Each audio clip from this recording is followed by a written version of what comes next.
হরে কৃষ্ণ, রাধে রাধে। আমরা সকলেই পুরীর স্বর্গদ্বারের নাম শুনেছি। জানেন কি জায়গাটি স্বর্গদ্বার হলো কেন? চলুন জেনে নিই। পুরীর মন্দিরে ভগবান স্বয়ং বিরাজ করেন। দেবতারা প্রায়ই আসেন ভগবানের দর্শনে। একবার দেবরাজ ইন্দ্র এসেছেন ভগবানের দর্শনে। দর্শন করে দেবরাজ গেলেন আনন্দবাজারে কিছু প্রসাদ নেবেন বলে। তিনি এক পাণ্ডাকে বললেন, আমাকে কিছু প্রসাদ দাও। মনের মতো বেশ কিছু প্রসাদ নিলেন। তারপর চলে আসছেন। এমন সময় পাণ্ডা বলল, আপনি টাকা না দিয়ে চলে যাচ্ছেন, টাকাটা দিন। দেবরাজ বললেন, টাকা? আমি কোথায় পাবো টাকা? পাণ্ডা বলল, আপনি প্রসাদ কিনলেন, টাকা দেবেন না? দিন।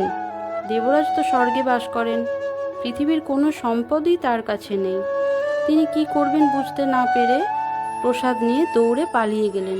পাণ্ডাও তার পেছন পেছন দৌড় দিল। দৌড়াতে দৌড়াতে অবশেষে সমুদ্রের তীরে একটি নির্জন জায়গায় এসে দাঁড়ালেন। পাণ্ডাও তার পেছন পেছন সেখানে এলেন। তখন দেবরাজ জিজ্ঞাসা করলেন, তুমি আমার পেছনে দৌড়াচ্ছ কেন? আমার কাছে সত্যি টাকা নেই, আমি দেবরাজ ইন্দ্র। পাণ্ডা তো তার কোনো কথাই বিশ্বাস করে না। পাণ্ডা বলল, টাকা দেওয়ার ভয়ে আপনি মিথ্যে কেন বলছেন? আমি কিছু শুনতে চাই না। আপনি প্রসাদ কিনেছেন, আমাকে টাকাটা দিন। দেবরাজ বললেন, বিশ্বাস করো, আমি ইন্দ্র, স্বর্গে থাকি। একথা বলে দেবরাজ ইন্দ্র ঐরাবতকে আহ্বান জানালেন। ঐরাবত স্বর্গ থেকে নেমে এলো এবং দেবরাজ তার পিঠে উঠে বসলেন। তা দেখে পাণ্ডা বুঝতে পারল যে সত্যি দেবরাজ এসেছিলেন প্রভু জগন্নাথ দেবের দর্শনে।